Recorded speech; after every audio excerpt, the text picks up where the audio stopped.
நல்லா கொதிக்கிற பாலில் மிளகாத்தூள் சேர்த்து இந்த சூப்பரான ரெசிபியை உங்கள் வீட்டில் இருக்கவங்களுக்கு செஞ்சு கொடுத்து பாருங்க. இதை தாங்க மால்லையும் கடையிலையும் போய் 200 300ன்னு கொடுத்து வாங்கி சாப்பிட்றோம். இது இவ்வளோ சூப்பராக இவ்வளோ ஈஸியாக வீட்டிலேயே செய்ய முடியும்னு தெரிஞ்சா எதுக்கு அவ்வளோ காசு கொடுத்து வாங்கிக்கிட்டு வாங்க. இந்த ஈஸியான ரெசிபியை எப்படி செய்யறதுன்னு பார்க்கலாம். ஒரு கடாயில் 1 கப் அளவுக்கு பசும்பால் ஊற்றிக்கோங்க.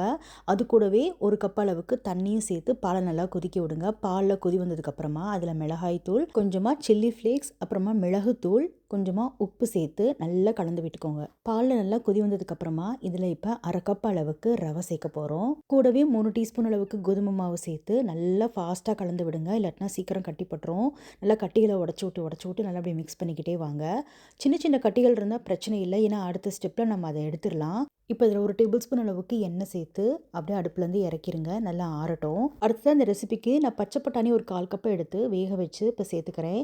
இந்த இடத்துல உங்களுக்கு பச்சை பட்டாணி வேணாம்னா நீங்கள் கேப்சிகமும் சேர்த்துக்கலாம், கேரட் சேர்த்துக்கலாம். இப்போ பச்சை பட்டாணி நல்லா மசிச்சு விட்டுக்கோங்க. அடுத்ததாக வேக வச்ச உருளைக்கிழங்கு 1 போல் சேர்த்து அதையும் நல்லா மசிச்சு விட்டுக்கோங்க. ஒருவேளை நீங்கள் கேப்சிகம், கேரட், பீட்ரூட் இதெல்லாம் எடுத்துக்கிறீங்கன்னா அதையும் வேக வச்சு சேர்த்துக்கோங்க, கரெக்டாக இருக்கும். நான் இன்னைக்கு வெறும் பச்சை பட்டாணியும் உருளைக்கிழங்கு மட்டும் தான் எடுத்திருக்கேன். நல்லா ஒரு சேர மசிச்சு விட்டுக்கோங்க.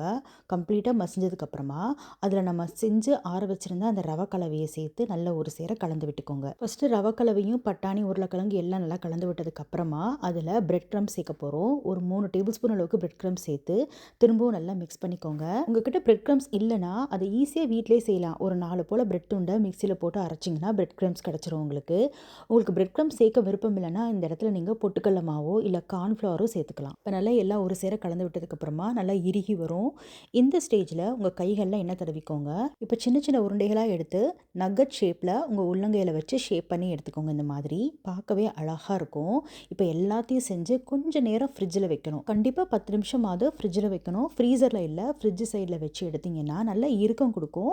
அப்போ உங்களுக்கு ஃப்ரை பண்ணும்போது உடையாது. இப்போ நல்லா சூடான எண்ணெயில் போடணும். ஏன்னா எல்லாத்தையுமே நம்ம ஏற்கனவே வேக வச்சு எடுத்துருக்கிறதுனால நல்லா சூடான எண்ணெயில் போட்டிங்கன்னா நல்லா கிறிஸ்பியாக கிடைக்கும். வெளிப்புறம் மட்டும்தான் வேகணும். ஸோ அதனால் நல்லா கிறிஸ்பியாக வேணும்னா நல்லா கொதிக்கிற எண்ணெயில் போட்டு பொரிச்சிடுங்க. 2 பக்கமும் நல்லா பொன்முருள் ஆனதுக்கப்புறம் எடுத்துருங்க. செம்ம டேஸ்ட்டாக இருக்குங்க இந்த வெஜிடபிள் நக்கட்ஸு. அப்படி உங்களுக்கு எண்ணெயில் போட்டு டீப் ஃப்ரை பண்ண பிடிக்கலனா நீங்கள் ஷாலோ ஃப்ரை பண்ணி கூட எடுத்துக்கலாம், இல்லாட்டினா ஏர் ஃப்ரை பண்ணி கூட எடுத்துக்கலாம். செம்ம கிறிஸ்பியாக வரும், செம்ம டேஸ்ட்டாக இருக்கும். கண்டிப்பாக ட்ரை பண்ணி பாருங்கள். நான் இன்னைக்கு இந்த நக்கட்ஸை வீட்டிலே செஞ்ச ஆர்கானிக் கெச்சப்போட குழந்தைங்களுக்கு கொடுத்தேன். நீங்களும் கண்டிப்பாக அதை செஞ்சு பார்த்துட்டு எப்படி இருந்துச்சுன்னு சொல்லுங்கள்.